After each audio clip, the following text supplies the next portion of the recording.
दोस्तों क्लामर्स क्लासेज के इस एनसीईआरटी सीरीज में आप सभी का स्वागत है। तो अभी मैं आप सबों को क्लास 6 की ज्योग्राफी पढ़ा रहा हूँ, क्लास छठी की भूगोल, और क्लास छठी की भूगोल का ये अंतिम चैप्टर है। इसका मैंने फर्स्ट पार्ट डाल दिया है और ये इसका सेकेंड पार्ट है। आज आपका क्लास 6 का ज्योग्राफी समाप्त हो जाएगा और फिर इसके बाद कल से हम लोग क्लास 8 के हिस्ट्री पे बात करेंगे, एनसीईआरटी हिस्ट्री पे। चलिए, तो इसी के साथ बिना कोई देरी किए हम क्लास को स्टार्ट करें। देखिए, बोल रहा है कि भौतिक विभाजन।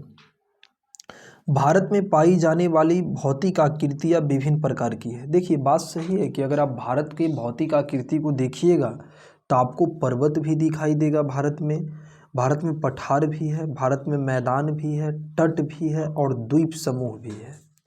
तो भारत की जो भौतिक आकृति है वो अलग अलग प्रकार की है। कहीं पर्वत है, कहीं पठार है, कहीं मैदान है, कहीं तट है, कहीं द्वीप समूह है। उत्तर में बर्फ से ढका हिमालय संतरी का कार्य करता है। अगर आप भारत के उत्तर में देखिए तो हिमालय जो है, हिमालय पर्वत एक तौर पे हमारा रक्षा करता है, संतरी का कार्य।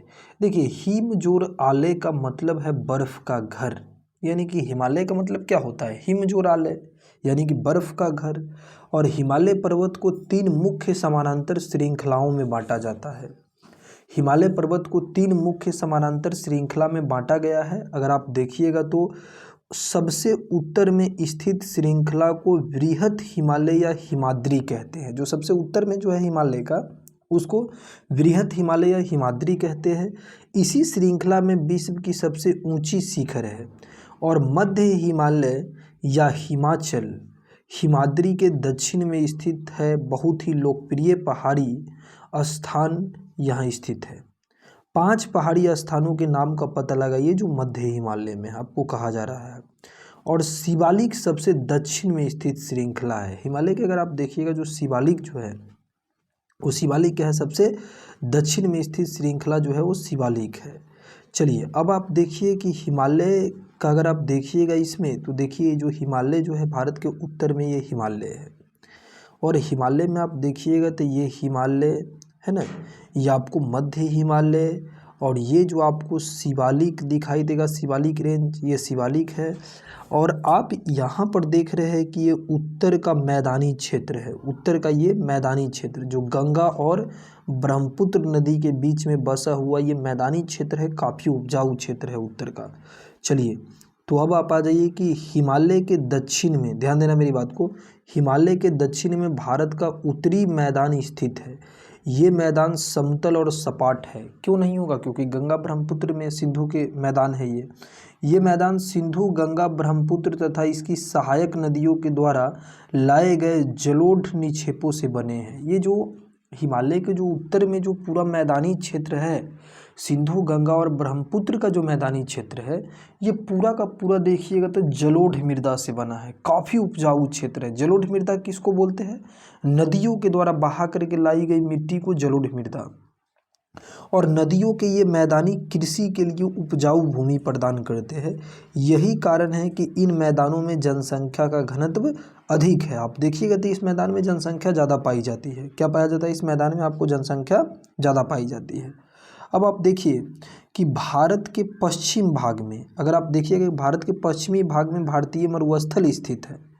यह शुष्क, गर्म और रेतीला स्थल है। अगर भारत के आप पश्चिमी भाग में देखिए तो भारत के पश्चिमी भाग में जैसे राजस्थान, गुजरात देश अगर आप देखिएगा, राजस्थान वगैरह में तो भारतीय मरुस्थल स्थित है। यह शुष्क, गर्म और रेतीला स्थल है। यहाँ वनस्पति की मात्रा बहुत कम है। चलिए देख लेते हैं मैप पर। मैं देखिए मैप पर आप देखिए, अच्छा से आपको समझ में आएगा। देखिए, भारत के पश्चिम भाग में भारतीय मरुस्थल है। ये देखिए भारतीय मरुस्थल लिखा है यहाँ।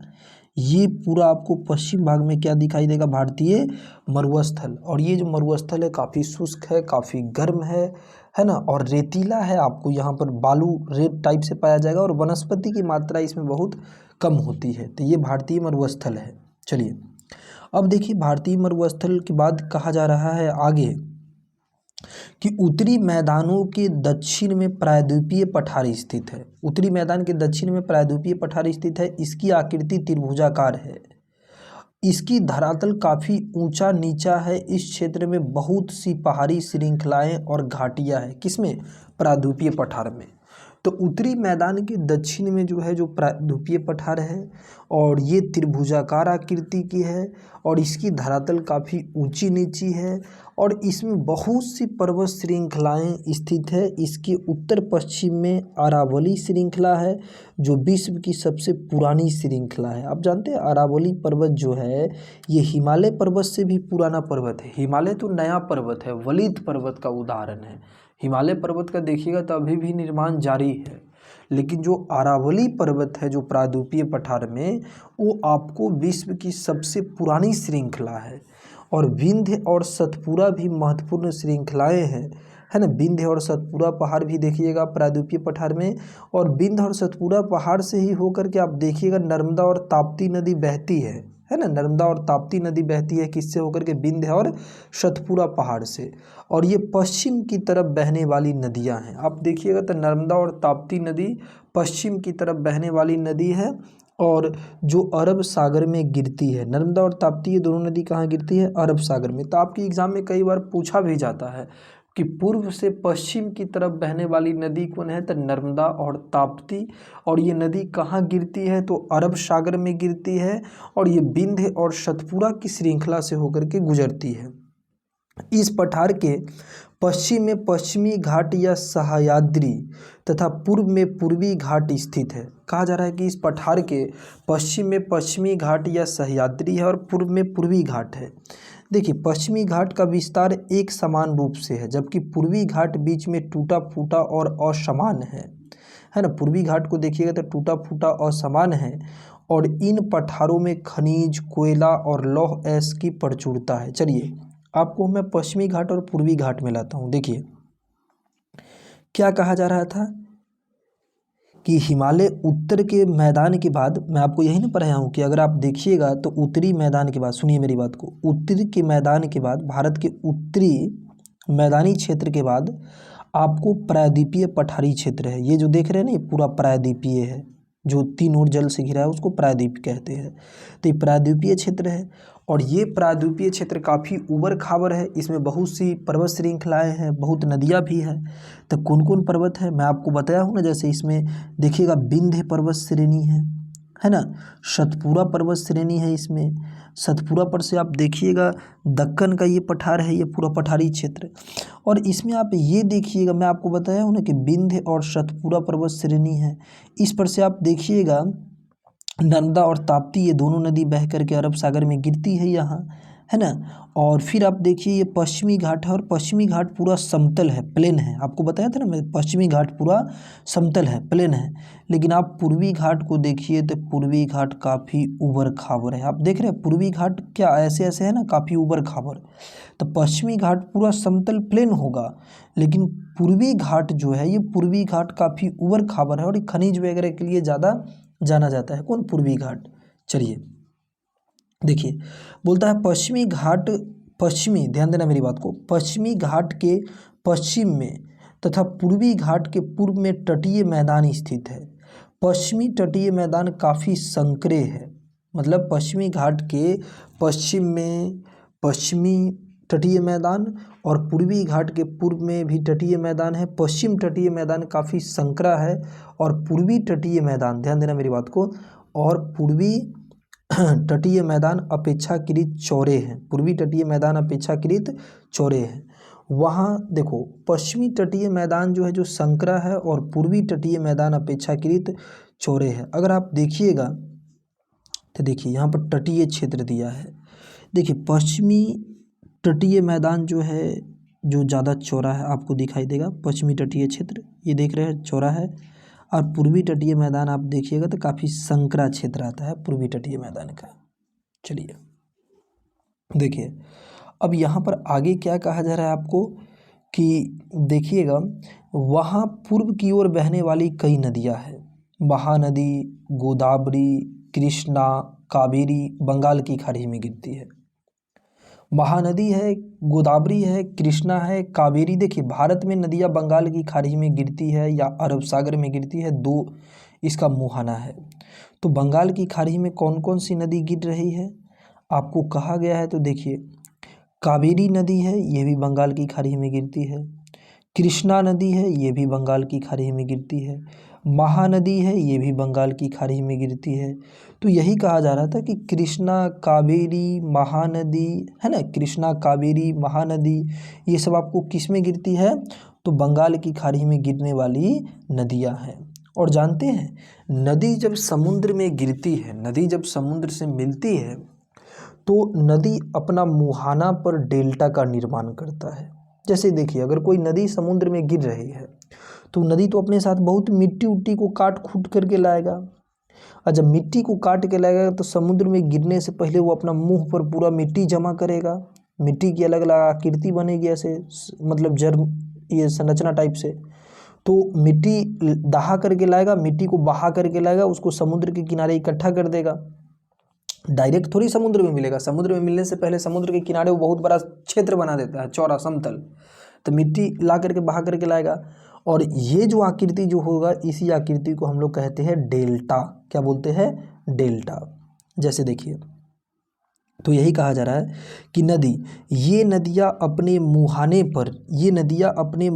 पर उपजाऊ डेल्टा का निर्माण करती है। ये नदी अपने मुहाने पर उपजाऊ डेल्टा का निर्माण करती है, और बंगाल की खाड़ी में गंगा एवं ब्रह्मपुत्र नदी के मुहाने पर सुंदरबन डेल्टा है।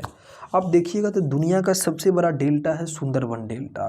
तो विश्व का सबसे बड़ा डेल्टा सुंदरबन डेल्टा, और सुंदरबन डेल्टा किसमें? गंगा और ब्रह्मपुत्र दो नदियों के मुहाने पर देखिएगा, तो दो नदियों के द्वारा ये बनाया गया डेल्टा क्या है? सुंदरबन डेल्टा। तो आपको ये सुंदरबन डेल्टा आपको देखने को मिलेगा नदियों के मुहाने पर, गंगा और ब्रह्मपुत्र नदी पे। तो देखिए, अब आगे क्या है, कुछ कुछ दिया है आपको, पॉइंट करना है कि जलोढ़ निक्षेप। देखिए, जलोढ़ निक्षेप यानी कि जलोढ़ मृदा, आपको पता है ना, जैसे देखिएगा, ये नदियों के द्वारा लाई गई बहुत महीन मिट्टी होती है तथा नदी बेसिन में निक्षेपित कर दी जाती है। जलोढ़ मृदा क्या होता है? नदी के द्वारा बहा करके लाई गई मिट्टी को क्या बोलते हैं? जलोढ़ मिट्टी कहते हैं, है ना। और नदी के द्वारा बहा करके बाढ़ के समय में ये मिट्टी ज़्यादा आ जाता है। जैसे देखिएगा, जलोढ़ मृदा काफ़ी उपजाऊ मृदा होता है ना। जलोढ़ मृदा काफ़ी उपजाऊ मिट्टी होती है। जलोढ़ मिट्टी को आप पढ़े होंगे कि दो प्रकार का होता है, वो खादर और एगो बांगर। जो नया जलोढ़ मृदा होता है उसको खादर कहते हैं, जो पुराना जलोढ़ मृदा होता है उसे बांगर कहते हैं। अब देखिए, सहायक नदी, आप जानते हैं सहायक नदी किसको बोलते हैं? देखिए, मैं आपको बता रहा हूँ, सहायक नदी उसको बोलते हैं, एक नदी तो मुख्य नदी होता है, जैसे मान लीजिए गंगा ये मुख्य नदी है, तो एक नदी सरिता जो मुख्य नदी होती है, और छोटी छोटी नदी आकर के जो इस मुख्य नदी में मिल जाएगा वो सहायक नदी कहलाएगा। जो छोटी छोटी नदी आकर के मुख्य नदी में मिल जाती है वो नदी क्या कहलाएगा? सहायक नदी। जैसे गंगा की सबसे बड़ी सहायक नदी है यमुना। गंगा की सबसे बड़ी सहायक नदी यमुना है। आप देखिएगा, जैसे बिहार में ही गंगा नदी मतलब बिहार को दो भाग में बांट देती है। तब देखिएगा, गंडक, कोसी, है ना, ये सब आकर के उसमें मिलता है, बूढ़ी गंडक सब आकर के उसमें मिलती है, तो क्या है? उसकी सहायक नदी है। तो एक नदी या सरिता जो मुख्य नदी में किसी भी तरफ से आकर मिलती तथा अपना जल को मुख्य नदी में विसर्जित करती है, वो नदी क्या कहलाएगा? सहायक नदी। अब आप देखिए, क्या आप जानते हैं, देखिए यहाँ से को, क्या आप जानते हैं गंगा एवं ब्रह्मपुत्र नदियाँ विश्व के सबसे बड़े डेल्टा का निर्माण करती है? बिल्कुल सही, गंगा और ब्रह्मपुत्र नदी जो है, गंगा और ब्रह्मपुत्र नदी दुनिया का सबसे बड़ा डेल्टा का निर्माण करता है, जिसे सुंदरबन डेल्टा कहा जाता है। इस डेल्टा की आकृति त्रिभुजाकार है। डेल्टा स्थल का वह भाग है जो नदी के मुहाने पर बनता है। मैं आपको बताया भी हूँ कि डेल्टा क्या है? नदी के मुहाने पर बनता है। जहाँ नदियाँ समुद्र में प्रवेश करती है उस जगह को नदी का मुहाना कहते हैं, वहाँ पे नदी डेल्टा का निर्माण करती है। तो वहाँ पर जो है, जो नदी देखिएगा तो आप डेल्टा का निर्माण करती है। अब आप देखिए, यहाँ पे कहा जा रहा है, अब आगे हम लोग चलते हैं, है ना। इस चैप्टर अब समाप्त होने वाला है। देखिए, भारत में दो द्वीप समूह है। क्या गो द्वीप है? दो गो। एक लक्षद्वीप समूह जो अरब सागर में स्थित है। भारत में अगर आप देखिएगा तो भारत में दो द्वीप समूह है। एक लक्षद्वीप समूह है जो अरब सागर में स्थित है। ये केरल के तट से कुछ दूर स्थित परवाल द्वीप है। यानी कि भारत में दो द्वीप है, एक लक्षद्वीप समूह है, जैसे मान लीजिए ये है, ये पूर्वी, ये पश्चिमी भाग है। तो यहाँ पर आप देखिएगा लक्षद्वीप समूह है जो अरब सागर में है। भारत में दो द्वीप समूह, लक्षद्वीप समूह है जो अरब सागर में है, जो केरल के तट से कुछ दूर स्थित प्रवाल द्वीप है, और एक है अंडमान निकोबार द्वीप समूह जो आपको यहाँ दिखाई देगा, बंगाल की खाड़ी में है। तो अंडमान निकोबार द्वीप समूह भारत के दक्षिण पूर्वी स्थित में बंगाल की खाड़ी में स्थित है अंडमान निकोबार द्वीप समूह। क्या आप जानते हैं कि कौन सा द्वीप समूह वर्ष 2004 में सुनामी से प्रभावित हुआ था? समाचार पत्र और लोगों से बातचीत के जरिए जानकारी प्राप्त कीजिए। जब सुनामी भारतीय तट से टकराई थी तो किस प्रकार लोगों को अलग अलग तरीके से चुनौती का सामना किया था? सुनामी एक विशाल सागरीय तरंग है। सुनामी क्या है? एक विशाल सागरीय तरंग है जो समुद्र तल पर कंपन के कारण उत्पन्न होता है। समुद्र के अंदर जो भूकंप आता है, ज्वालामुखी आती है समुद्र के अंदर, तो उसके कारण समुद्र में सुनामी उत्पन्न होता है। और सुनामी कभी बीच समुद्र को खतरा नहीं पहुंचाता है, सुनामी समुद्र के तट वाला क्षेत्र को खतरा पहुंचाता है। ठीक ना, इस चीज़ को आप ध्यान देना। सुनामी की सबसे ज़्यादा खतरनाक प्रभाव समुद्र के तटीय क्षेत्र में देखने को मिलता है।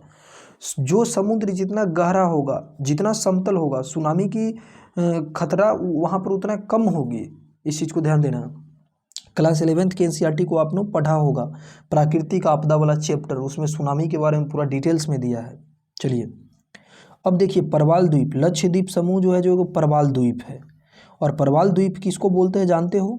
चलो देखो, ये प्रवाल द्वीप का चित्र दिया गया है, ये पूरा प्रवाल द्वीप का चित्र है। प्रवाल किसको बोलते हैं?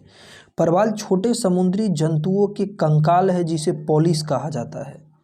मान लो कि समुद्र में कोई पुराना जीव जंतु होगा, छोटा छोटा जीव जंतु होगा, वो मर गया होगा, तो उसका जो कंकाल या जीवाश्म वगैरह उसका बच गया होगा, तो उसी जीवित पॉलिस मरते हैं तब उसका कंकाल बच जाता है और अन्य पॉलिस में वृद्धि करते इस ठोस कंकाल के ऊपरी, वो इस ठोस कंकालों के ऊपर होती है। इसे बढ़ते बढ़ते काफ़ी ऊंचे बढ़ जाते हैं। इस प्रकार प्रवाल द्वीपों का निर्माण होता है। प्रवाल द्वीप कैसे होता है? जैसे मान लो समुद्र में कोई जीव जंतु मर गया, तो जीव जंतु मर गया तो उसका अवशेष बच गया, कंकाल बच गया, तो उस कंकाल जैसे नीचे बैठ जाएगा, फिर एक कंकाल आगे ऊपर बैठेगा, फिर एक कंकाल बैठेगा, फिर एक कंकाल बैठेगा, तो उस तरीक़ा से देखोगे मतलब एक सतह बन जाएगा, एक सतह बन के एक द्वीप का निर्माण कर लेगा, है ना। तो इसे प्रवाल द्वीप को दिखाया गया है, तो इसे प्रवाल द्वीप कहते हैं। आप देखिएगा, तो लक्षद्वीप जो है एक प्रकार का, जो अरब सागर में है स्थित, तो लक्षद्वीप एक प्रकार का कैसा द्वीप है? तो प्रवाल द्वीप है। प्रवाल द्वीप समूह में आता है हमारा लक्षद्वीप। चलिए, तो ये चैप्टर आज क्लास 6 का कंप्लीट हो गया। कैसा लगा आपको आप बताइएगा कमेंट बॉक्स में।